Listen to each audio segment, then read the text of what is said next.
नमस्कार दोस्तों, मैं हूं ममता तिवारी और आप सभी का स्वागत करती हूं मेरे चैनल ममताज वे में।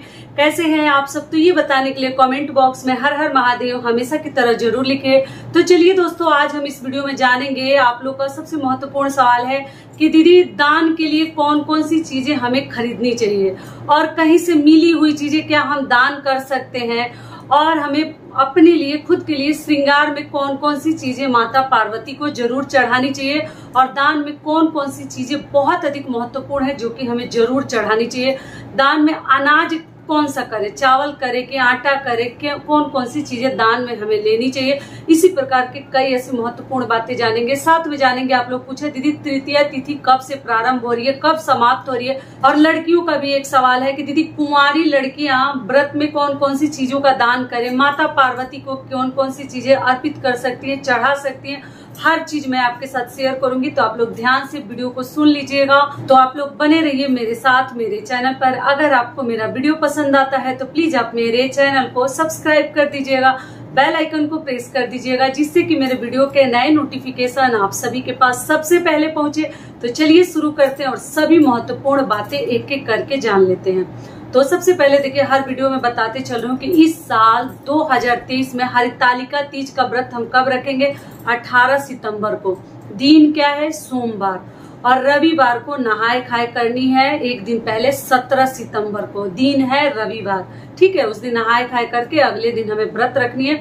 बाकी बहुत सारे वीडियोज मेरे चैनल पे मैं डाल चुकी हूँ। प्रेगनेंसी के लिए भी आप लोग बहुत सारे सवाल पूछे थे, उसके लिए भी आप एक एक वीडियो चेकआउट कीजिएगा, आपको बहुत अधिक लाभ मिलेगा। ठीक है, अगली चीज क्या है कि चलिए अब जान लेते हैं कि तृतीया तिथि कब से प्रारंभ हो रही है। तो देखिए, मैं एक आइडिया से बता दे रही हूँ, ऐसे स्क्रीन पे टाइमिंग लगा दूंगी, एग्जैक्ट टाइम क्या है। तो तृतीया तिथि 17 सितंबर से ही शुरू हो जा रही है। 11 बजे के करीब शुरू हो रही है, 11:08 के लगभग शुरू हो जा रही है और समाप्त हो रही है 18 सितंबर को दिन सोमवार को दोपहर में 12:00 पे समाप्त हो रही है। ठीक है, तो उसके बाद चतुर्थी तिथि शुरू हो जा रही है। तो आप लोग पूछते हैं दीदी पानी वगैरह पी सकते हैं? तो देखिए, पानी के लिए बहुत सारे नियम बता चुकी हूँ कि नहीं रहा जाता है तो ठीक है, चतुर्थी तिथि प्रारंभ हो जाती है तो आप लोग अगर नहीं रहा जा रहा है तो पानी पी लीजिएगा, लेकिन चतुर्थी तिथि लग भी जाती है तो कई लोग नहीं पीते। अगले दिन ही सूर्य उदय के साथ ही हमें पारण करनी चाहिए, व्रत खोलनी चाहिए और पानी पीनी चाहिए। जिनसे नहीं रहा जाता है वो लोग रात को भी पी सकते हैं। मैं हर चीज बताकर आप लोगों को समझा चुकी हूँ कि अगर जो नहीं रह पाएंगे वो पशु बनकर भी पानी पी लेंगे थाली में रखकर। क्लियर हो गया? ऐसे स्क्रीन पे हर टाइमिंग डाल दूंगी, आप लोग चेकआउट कर लीजिएगा। और अगला आप लोग का महत्वपूर्ण सवाल है कि दीदी दान में कौन कौन सी चीजें हमें खरीद लेनी चाहिए। खुद के लिए तो खरीदने के लिए मैं बता ही चुकी हूँ कि आप नई साड़ी वगैरह सब कुछ डिटेल में समझा चुकी हूँ कि है तो जरूर खरीदिए, अगर नहीं बजट वैसा है तो मत खरीदिए। पहनी धुली हुई साड़ी इसमें पहन सकते हैं, ऐसा नियम नहीं है कि एकदम कोरा ही चाहिए, ऐसा कुछ नहीं। ये हो गया। अब दान के लिए तो देखिए, दान के लिए चावल आटा का लेके आप लोग कंफ्यूज ना हो, क्योंकि तीज व्रत में आप चावल का भी दान कर सकते हैं, आप आटा का भी दान कर सकते हैं, या आप दोनों दान कर सकते हैं। आटा चावल दोनों करते हैं, साथ में दाल, आलू, हल्दी, ये सब चीजें, नमक, ये सभी चीजें आप लोग दान कर सकते हैं। जो भी सब्जी चाहे भी दान कर सकते हैं। और चावल आटा में से कोई एक भी ले सकते हैं, या आप चाहे तो दोनों लेकर दान कर सकते हैं। और आप क्या कीजिएगा कि हर चीज सेपरेट, मतलब जब दान कर लीजिएगा तो सेपरेट करके किसी को भी दीजिएगा, एक ही में मिक्स करके मत दीजिएगा, जो कि अच्छा नहीं लगता और सही नहीं होता। उनके घर भी जाएगा जिनको आप दीजिएगा, ब्राह्मण के घर तो बर्बाद होता है। तो इसलिए पेपर में अलग अलग पोटली बनाकर किसी को दान की चीजें एकदम समझदारी से, इज्जत से थोड़ा सा देनी चाहिए। ये हो गया। और अगला आप लोग का सवाल क्या है कि दान हम किस दिन करें? हम जैसे 18 तारीख को करें, व्रत के दिन करें, या पारण के दिन करें? तो देखिए, आप अगर घर में चाहे तो उस दिन भी दान कर सकते हैं, या कहीं आप पूजा पाठ करने के लिए मंदिर वगैरह में जाती हैं और वहाँ बहुत सारे लोग ग्रुप में जैसे पूजा करते हैं एक साथ, तो वहाँ जो चीजें चढ़ा देती हैं वो छोड़ दीजिएगा, वो ब्राह्मण के लिए हो जाता है। वहां से कुछ उठा कर ना लाए। जो भी चीजें आप ले जाती हैं, माता पार्वती शिव जी को चढ़ाती हैं, वो सभी चीजें आपको उठा कर नहीं लानी चाहिए। जो ब्राह्मण देवता आपको कथा सुनाते हैं उनके लिए वो सभी चीजें हो जाती हैं। आप लोग पूछे है ना कि दीदी हम किसी दूसरे घर जाके कथा सुन सकते हैं, पूजा कर सकते हैं? तो जी आप कर सकते हैं, लेकिन अपने घर भी उपवास मत रखिएगा। थोड़ा बहुत शिव जी माता पार्वती की पूजा कर लीजिएगा। उसके बाद जो है आप लोग ग्रुप में, जैसे बहुत सारी लेडीज एक जगह इकट्ठा होकर सामूहिक पूजा करती हैं, वैसा भी आप लोग कर सकते हैं। क्लियर हो गया? अगली चीज क्या है कि दान आप चाहें तो जो चढ़ा दिए वो भी आपका दान माना जाएगा, जो माता को अर्पित करके आप आ गई हैं। और आप चाहें तो पारण के दिन, जो उस दिन श्रृंगार की चीजें अधिकतर चढ़ाया जाता है, और फल, श्रृंगार की चीजें और फल आप लेकर जाइएगा, जहां कथा सुनिएगा वहीं पर छोड़ दीजिएगा। अगर मान लीजिए वैसे नहीं कर पाती हैं तो आप जो है पारण के दिन ही दान किया जाता है। तो मान लीजिए कि कई लोग हैं कि पारण जैसे उसी दिन आप पानी पीने लगिएगा, कि मान लीजिए आपको प्यास लग जाएगी तो बहुत सारे लोग जल ग्रहण करने लगेंगे रात को ही, या जो है अगले दिन अगर आप करते हैं, कभी भी मुख में जल डालने से पहले दान कर लीजिएगा।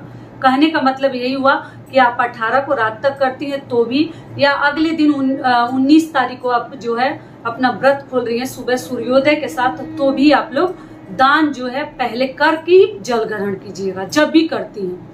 ये हो गया। पशु बनकर जब पीती है तब मतदान कीजिएगा, उसके लिए नहीं है। जब एकदम अच्छे से पूजा पाठ करके अब नहीं रहा जा रहा है, रात को पी रही है, तो दान कर लीजिएगा। दान में श्रृंगार की चीजें, चूड़ी, बिंदी, सिंदूर, महावर, मेहंदी, नेल पॉलिश, जो चाहे आप दान कर सकते हैं। ऐसा माना जाता है ना कि सुहाग की चीजें दान करने से और अधिक सुहाग में वृद्धि होती है, और हमें जरूर करनी चाहिए। और जो पहली साल करते हैं वो तो साड़ी वगैरह का भी दान करते हैं। तो मान लीजिए अगर पहली साल आप नहीं भी कर रही हैं, तो अगर भगवान ने उस लायक आपको दिया है तो एक साड़ी भी आप दान कर सकते हैं, आप बिछुआ भी दान कर सकते हैं। करने के लिए तो बहुत सारी चीजें आप कर सकते हैं, लेकिन काम चलाऊं मतलब जिनके पास नहीं है उनके लिए बता दूं कि चूड़ी, सिंदूर, बिंदी, महावर, इतना तो दान आपको करनी है। कंघी, शीशा, ये सभी चीजें, छोटी छोटी चीजें हम दान करते हैं।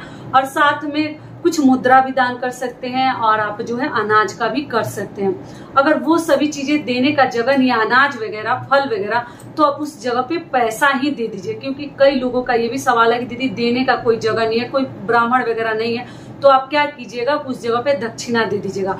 लेकिन श्रृंगार की चीजों के बदले दक्षिणा मत दीजिएगा। वो आपको दान करनी है तो करनी है, पक्का कीजिएगा, एकदम मत भूलिएगा। क्लियर हो गया। और आप अगर साड़ी नहीं देना चाहते तो ब्लाउज पीस या नया पेटीकोट का कपड़ा रखी है, या जो भी आप जो चाहे दान कर सकती हैं। क्लियर हो गई सारी बातें। तो ये हो गया। और आप चाहे तो एक बिछुआ भी दान कर सकते हैं, सुहाग का सबसे बड़ा निशानी है। टोटल आपकी मर्जी के ऊपर है, लेकिन सिंदूर, बिंदी और महावर, नेल पॉलिश, मेहंदी, ये सब सबके लिए कंपलसरी है। साड़ी, कपड़ा आपके ऊपर डिपेंड करता है, आप अपने हिसाब से देख लीजिएगा। और अनाज में भी बता दी, आटा, चावल, जो चाहे आप दान कर सकते हैं। और गुजिया, तीज व्रत में ना गुजिया बनाते हैं, जिसको पेड़ेकिया भी बोलते हैं, गुजिया भी बोलते हैं। हर स्टेट में अलग अलग नाम से बोला जाता है। मैदे में स्टफिंग करके, या तो नारियल का, मैं तो एक वीडियो डाली हूँ नारियल स्टफिंग करके, और या आप चाहे तो खोआ का, सूजी भर के, हर तरीके से लोग अपने अपने तरीके से बनाते हैं। तो गुजिया जो है हम शिव जी, माता पार्वती को पूजा में चढ़ाते हैं। तो उसमें से भी कुछ अगर शुद्धता को ध्यान में रखकर आप बनाई हैं तो वो भी थोड़ा सा आप लोग दान कर लीजिएगा। क्लियर हो गई सारी बातें। तो ये सभी चीजें दान के लिए आप लोग खरीद लीजिएगा। जो नहीं भी बना पाते हैं वो कुछ मिठाई वगैरह जरूर खरीद लेंगे। गुजिया मिलता है तो गुजिया ही खरीद लीजिए। क्लियर हो गया। ये सभी चीजें आपको दान करनी है। और खुद के लिए अगर चढ़ाना है तो आप जो है खुद के लिए भी, मतलब माता के लिए, माता को चढ़ाना है तो आप बिछुआ, चूड़ी, सिंदूर, बिंदी, ये सभी चीजें चढ़ा सकती हैं। आप लोग पूछे हैं कि दीदी हम शिवरात्रि में जैसे चूड़ी वगैरह चढ़ाए हैं, कोरा है, तो वो चूड़ी क्या तीज में पहन सकते हैं? बिल्कुल पहन सकते हो, तो माता का आशीर्वाद है, कोई दिक्कत नहीं है। आराम से आप लोग कोरा के नाम पर पहन सकते हैं। ये हो गया। अगली चीज क्या है कि अगर आप लोग कोरा खरीदते भी हैं तो माता को चढ़ा दीजिएगा। अगर तीज में नहीं पहनते हैं, अगर शिवरात्रि का आप पहन लेते हैं, सावन का, तो आप जो कोरा खरीद रहे हैं वो तीज के दिन आप लोग जो है माता को चढ़ा दीजिएगा। लेकिन एक कोरा चूड़ी का डिब्बा पक्का आप लोग खरीद लीजिएगा, मैं बता चुकी हूँ। इससे पहले दोस्तों आप लोग से एक छोटी सी रिक्वेस्ट है कि अगर वीडियो पसंद आता है तो प्लीज चैनल को सब्सक्राइब कर दीजिएगा और वीडियो को लाइक कर दीजिएगा। आपकी एक छोटी सी लाइक से हमें बहुत अधिक प्रेरणा मिलती है। और आप लोग चाहें तो मुझे इंस्टाग्राम पे भी फॉलो कर सकते हैं। तो पूछे हैं कि दीदी लड़कियां व्रत कैसे रखें? ऐसे वीडियो बड़ा हो जाएगा, फिर भी समझा रही हूँ। देखिए, लड़कियों को इतना तामझाम करने की जरूरत नहीं है। आप अपने मनवांछित वर के लिए, अच्छे वर के लिए, अच्छे घर के लिए आप शिव जी का व्रत जो है निर्जला जितना आपसे होता है कर लीजिएगा। माता पार्वती को आप लोग पूजा पाठ माता पार्वती से अपना प्रार्थना कहिएगा, दिल की इच्छा को जरूर कहिएगा। और आप लोग नॉर्मल पूजा पाठ करके और पारण कर सकती हैं। बहुत कुछ होता है तो आपको बहुत सारी चीजें मतलब दान करने की जरूरत नहीं है। आप लोग जो है कुछ पैसा वगैरह अपने हाथ से या अनाज वगैरह दान कर सकती हैं। आपको श्रृंगार की चीजें दान करने की जरूरत नहीं है, लेकिन फिर भी आप अपने घर का नियम देख लीजिएगा। अगर आपके यहाँ किया जाता होगा तो आप लोग कर लीजिएगा। और कुछ अपने लिए माता का प्रसाद स्वरूप कुछ सुहाग की चीजें खुद के लिए भी चढ़ा कर रख सकती हैं। कौन जानता है कौन सा बिंदी, कौन सा सिंदूर, कौन सा महावर हमारे लिए लक्की हो जाए। तो लड़कियां कुछ भी इसमें से एक अपने लिए प्रसाद के रूप में चढ़ा सकती हैं तीज के दिन। ठीक है, आप चाहे तो गठबंधन भी कर सकते हैं, अगर नहीं किए हैं तब। बार बार तो नहीं करते हैं, अगर जो सावन में कर लिए हैं वो नहीं करेंगे, लेकिन अगर जो नहीं किए हैं वो हरितालिका तीज के दिन आप लोग गठबंधन भी कर सकते हैं। पूजा का भी शुभ मुहूर्त बता दी हूँ। देखिए, शाम को ही पूजा करें तो ज्यादा बेहतर रहेगा। अगर कहीं आपको आना जाना नहीं है तो शाम में ही पूजा कीजिएगा। सारी बातें क्लियर हो गई। और अगला आप लोग का सवाल है कि दीदी अगर कहीं से हमें कुछ सुहाग की चीजें मिली है, जैसे सिंदूर, बिंदी, चूड़ी वगैरह, तो क्या उन चीजों का हम दान कर सकते हैं या खुद के लिए माता को चढ़ा सकते हैं? तो जी, आप उसका इस्तेमाल कर सकती हैं। अगर कोरा है तो देखिए, कोई हमें देता है तो इस्तेमाल हमें करनी चाहिए। साड़ी कपड़ा भी अगर पहनने के लायक है, जैसे आपको लगता है कि अच्छी साड़ी है, सुंदर, मैं तो पहनती हूँ, कोई मुझे देता है ना शौक से गिफ्ट वगैरह, तो मैं तो पहनती हूँ। जो मुझे पसंद आता है, जो मुझे लगता है कि अच्छा लग रहा है, तो वो तो मैं उसका प्राइस वगैरह नहीं देखती, मैं उस साड़ी को निकाल देती हूँ, यूज करती हूँ, कोई दिक्कत नहीं है। वो आदमी हमें पहनने के लिए ही दिया है, रखने के लिए थोड़ी ना दिया है। तो आप जो है तीज में कोरा की जगह पे उसको भी पहन सकते हैं और सिंदूर बिंदी का भी इस्तेमाल कर सकते हैं, अगर कोई दिया है तो, कोरा है तब। क्लियर हो गई सारी बातें। मेरे चैनल पे पुराना वीडियो है, प्लेलिस्ट आप लोग चेकआउट कीजिएगा। मैं दान करके एक एक चीजें उसमें दिखा चुकी हूँ और अच्छे से आप लोगों को समझ में आएगा।